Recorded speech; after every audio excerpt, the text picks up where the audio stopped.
Bonsoir à toutes et à tous, bienvenue dans le Grand Journal sur Swag Radio pour présenter ce Grand Journal. Erlich Torelas au micro, joyeux mardi. Tout de suite, voici les infos. En Haïti, sitting des employés du CNE, les employés du Centre National des Équipements CNE ont organisé un sitting devant la primature et villa d'accueil pour réclamer le paiement de plusieurs mois d'arriérés de salaire. Écoutons un extrait.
CPTA, c'est pas pour une désarmée professionnelle, c'est désarmer moun qui te des âmes dans le pour te vivre l'élection. Premier plus gros travail au fait, ils ont retiré nous près de 1165 moun de travail.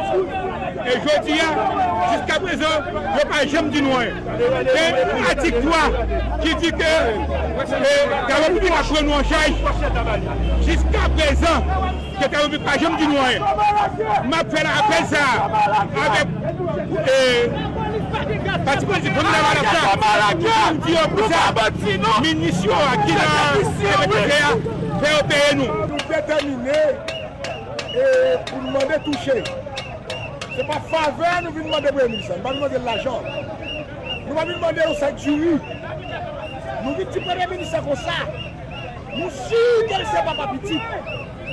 Nous venons dire petit nous, petit 1065 personnes CNE, pas l'école année. Nous venons dire premier ministre avec toutes ces pétés. Il y a 1065 moments pour la petite qui est en CNE qui viennent. Crise sécuritaire persistante à Port-au-Prince. Plusieurs quartiers restent sous la prise des gangs armés, malgré la présence de la force multinationale déployée récemment en Haïti. Nous restons toujours en Haïti. Nouvelle tension politique des partis d'opposition dénoncent un blocage institutionnel et appellent à une transition plus inclusive et à la formation d'un nouveau gouvernement de consensus.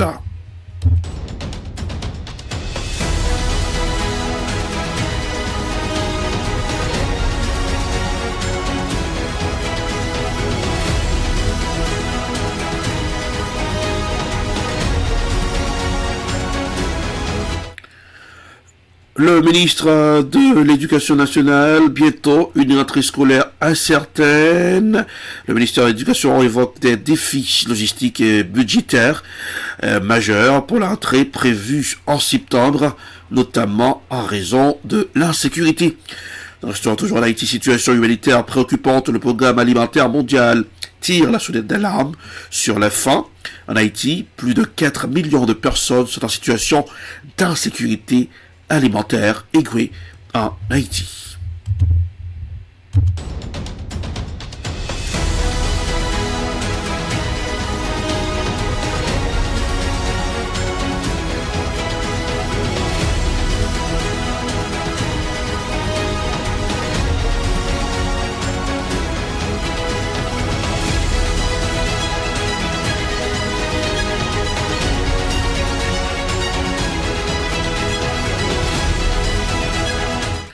Aux États-Unis, Boeing grève dans les usines.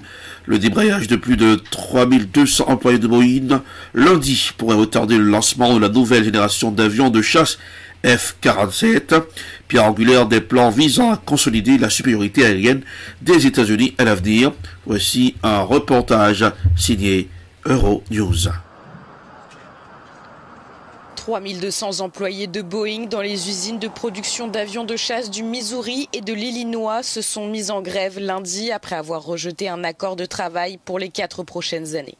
La grève menace de retarder le calendrier de la 6e génération d'avions de chasse F-47, un projet soutenu par le président américain Donald Trump.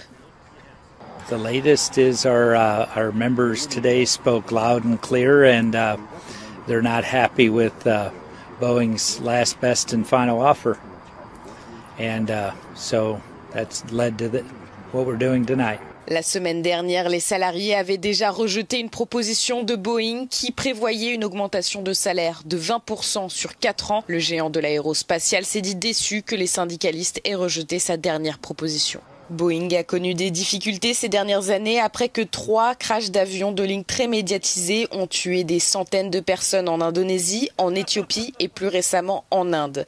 Donald Trump a tenté de redynamiser les ventes de l'ancien leader de l'industrie en intégrant l'achat de paquebots commerciaux Boeing dans un récent accord tarifaire avec l'Union européenne.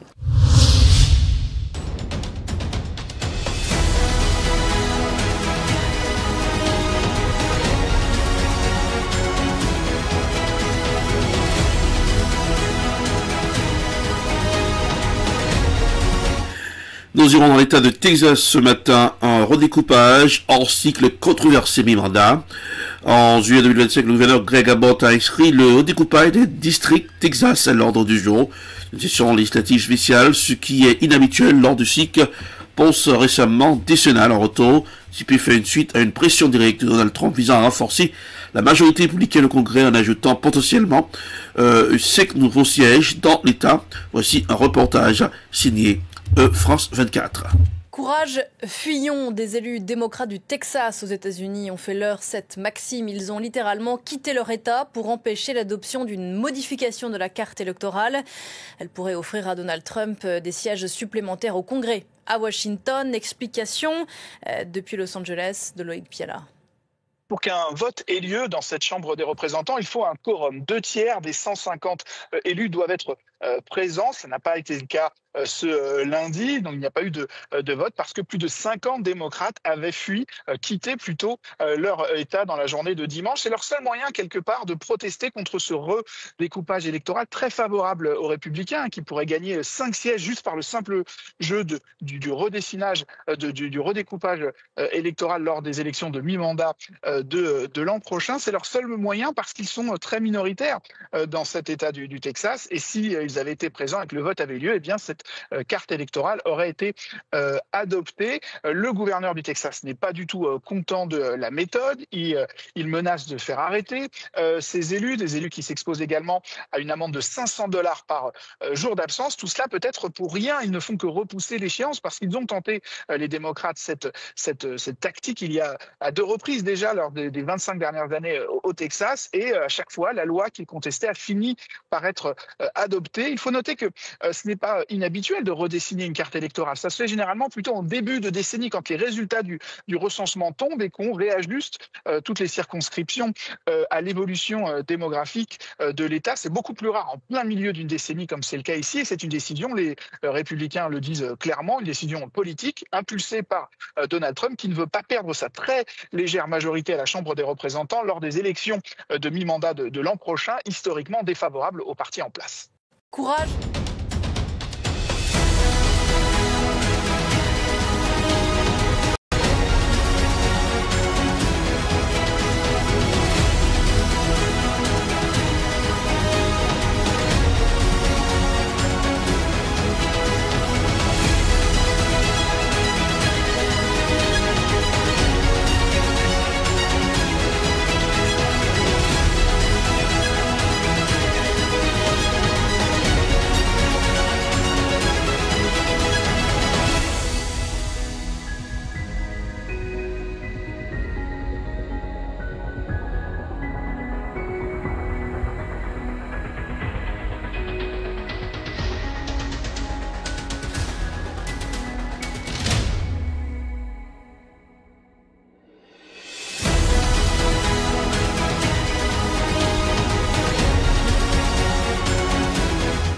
Nous irons au Rwanda. Le gouvernement rwandais a officiellement confirmé qu'il acceptera d'accueillir sur son territoire certaines personnes expulsées des États-Unis dans le cadre d'un nouvel accord bilatéral signé récemment avec Washington.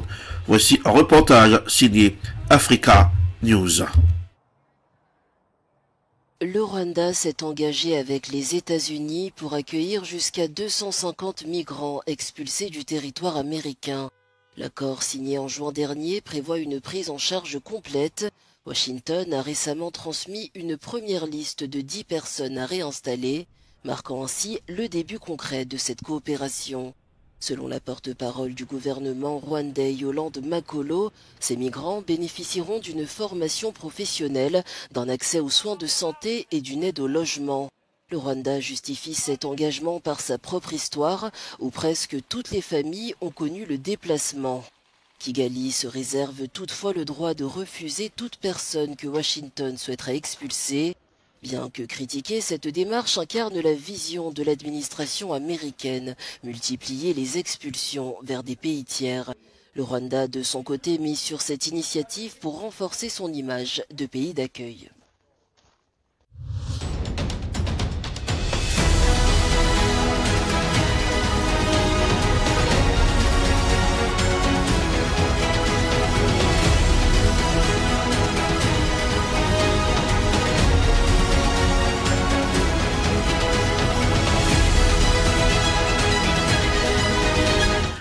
Ultimatum de Trump à Poutine, Steve Witkoff embarqué dans une nouvelle manœuvre en Russie. Une nouvelle tension diplomatique refait surface entre les États-Unis et la Russie, alors que Donald Trump, en pleine campagne pour un retour à la Maison-Blanche, aurait adressé un ultimatum clair à Vladimir Poutine concernant des investissements américains sensibles en territoire russe. Selon plusieurs sources proches du dossier, Steve Witkoff, magnat de l'immobilier new-yorkais et proche allié de Trump, serait directement impliqué dans une opération immobilière controversée à Moscou. Eh bien, M. Witkoff est attendu ce mercredi en Russie. Voici un reportage signé France 24. Des stands en morceaux et des vitrines brisées. Sur ce marché d'Odessa, les stigmates de l'attaque russe qui a frappé la ville. Il y a eu des explosions, je me suis réveillé et un ami m'a appelé et m'a dit « Valik, un drone a frappé, tes pavillons sont en feu ». Ici, aucun blessé n'est à déplorer, mais la population est sous le choc. Il y avait un magasin ici. Nous vendions du matériel informatique. Il a complètement brûlé. Je suis sans voix. Je ne sais pas quoi dire. Je ne trouve pas les mots. Dans la nuit de dimanche à lundi, la Russie a tiré 162 drones. L'armée de l'air ukrainienne affirme en avoir abattu la quasi-totalité. Kiev, qui de son côté aussi intensifie ses frappes. Une attaque de drone a endommagé une ligne électrique et causé un incendie dans la région de Volgograd, dans le sud de la Russie. Alors que le conflit s'enlise, l'envoyé spécial des États-Unis est attendu cette semaine en Russie. Steve Witkoff, son message s'adressera aux Russes. Y a-t-il quelque chose qu'ils puissent faire pour éviter les sanctions? Oui, conclure un accord qui mette fin aux tueries. Ils sont rusés, ils semblent assez doués pour éviter les sanctions, donc nous verrons bien ce qui se passera. Donald Trump a donné jusqu'au 8 août à la Russie pour négocier un cessez-le-feu. Faute de quoi, il menace de mettre en œuvre des sanctions financières. Le président américain n'a pas donné le détail de ces mesures potentielles. Le Kremlin, de son côté, se félicite de la venue prochaine de Steve Witkoff, qualifiant les échanges avec l'émissaire déjà venu plusieurs fois en Russie de constructifs et utiles.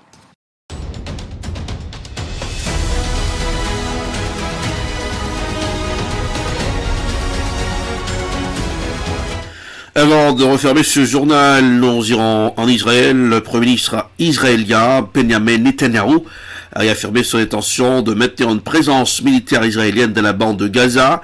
Après la fin de la guerre contre le Hamas, cette déclaration faite lors d'une récente conférence de presse a ravivé les inquiétudes au sein de la communauté internationale et suscité de vives réactions chez les Palestiniens et plusieurs partenaires d'Israël. Voici un reportage signé Euronews. Benjamin Netanyahou aurait-il changé d'objectif à Gaza? Selon plusieurs médias israéliens, le Premier ministre de l'État hébreu a déclaré qu'il cherchait à obtenir le soutien de son cabinet pour occuper totalement la bande de Gaza. Il s'agit d'un changement de ton notable de la part du gouvernement israélien qui a, jusqu'à présent, maintenu ses principaux objectifs, qui étaient de vaincre le Hamas et de libérer les otages détenus à Gaza. Le mois dernier, sur Euronews, le ministre israélien des Affaires étrangères Gideon Sa'ar a assuré que son pays n'avait aucune intention de contrôler l'enclave palestinienne à long terme. Pourtant, après 23 mois de guerre contre le Hamas, l'armée israélienne contrôlerait 75% de la bande de Gaza. Mais Benyamin Netanyahou devra faire face à Tsahal qui s'opposerait à cette prise de contrôle. L'armée estimerait qu'il faudrait des années pour éliminer les infrastructures du Hamas et que les otages risqueraient d'être exécutés en cas de percée israélienne. Ces dernières semaines, plusieurs pays occidentaux ont déclaré que leur intention était de reconnaître un État palestinien, ce que Benyamin Netanyahou a toujours rejeté.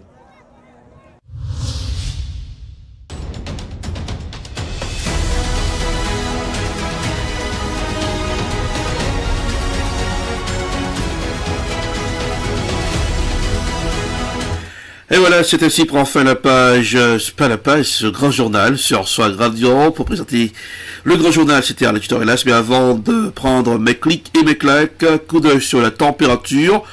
Température à du soleil sur Boston aujourd'hui, 74 degrés Fahrenheit, ça a commencé dans la matinée à 60 degrés. Et bien du soleil, c'est encore l'été, profitez de cette bonne température dans la capitale des grandes universités du monde. C'était l'éditeur Hélas pour présenter la page, le grand journal sur Swag Radio. Passez un excellent mardi, excellente semaine en écoutant Swag Radio, le son qui swag. Bonsoir, joyeux mardi, à demain.